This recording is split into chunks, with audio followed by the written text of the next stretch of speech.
నమస్తే అండి, welcome back to my channel. ఈరోజు దీన్ మసాలా బీరకాయ కర్రీ ఎలా చేసుకోవాలో చూసేద్దాం రండి. ఎప్పుడు ఒకేలా కాకుండా మీ ఇంట్లో వాళ్ళందరికీ నచ్చేస్తుంది.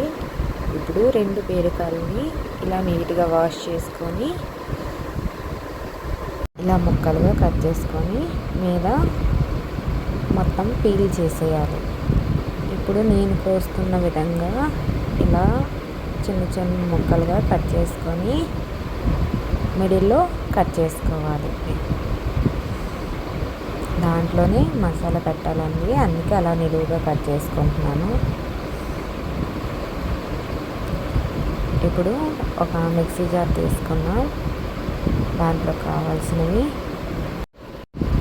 2 ఇంచుల అల్లం, ఒక 5-6 ఎల్లిపాయలు, ముందుగా వేయించి పెట్టుకున్న కొంచెం పల్లీలు, దాంట్లోనే 1 టేబుల్ స్పూన్ జీలకర్ర, 2 పచ్చిమిర్చి, కొంచెం కొత్తిమీర,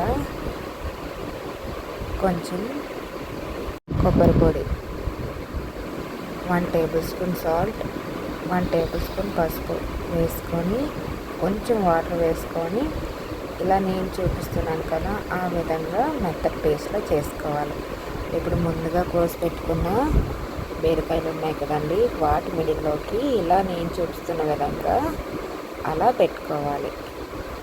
అన్నిటినీ అదే విధంగా మిడిల్లో అలా ఆ పేస్ట్ని పెట్టుకోవాలి.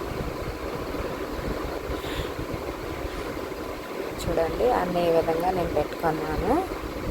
ఇప్పుడు స్టవ్ మీద కడాయి పెట్టుకోవాలి. మీరు కనుక ఫస్ట్ టైం నా ఛానల్ చూస్తున్నట్లయితే ఛానల్ని సబ్స్క్రైబ్ చేసుకోండి, వీడియోకి లైక్ చేయండి.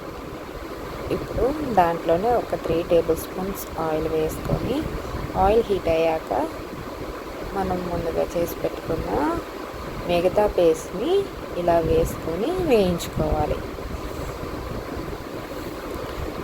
అది కాస్త బాగా వేగాలండి, ఆయిల్ పేస్ట్ అనేది సపరేట్ అవ్వాలి, అంతవరకు ఇలా వేయించుకోవాలి.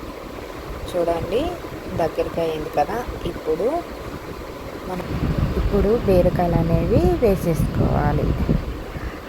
చాలా సింపుల్గా ఈజీ వేలో అయిపోతుందండి. ఈ కర్రీకి పెద్ద ప్రాసెస్ ఏమి అవ్వదు. సో ఇప్పుడు కొంచెం వాటర్ వేసుకొని ఇదంతా ఒకసారి బాగా కలుపుకొని లిడ్ పెట్టుకోవాలి. అది బాగా కుక్ అవ్వాలండి. చూడండి, ఇప్పుడు కొంచెం దగ్గరికి అయిపోయింది కదా, ముక్క అనేది బాగా కుక్ అయ్యింది. మీరు కూడా తప్పకుండా ఇలా ట్రై చేయండి. గ్రీన్ మసాలా బీరకాయ కర్రీ రెడీ. లాస్ట్లో కొంచెం కొత్తిమీర వేసుకోండి. మరికొన్ని వీడియోస్తో మేము ముందు ఉంటాము. Thank you.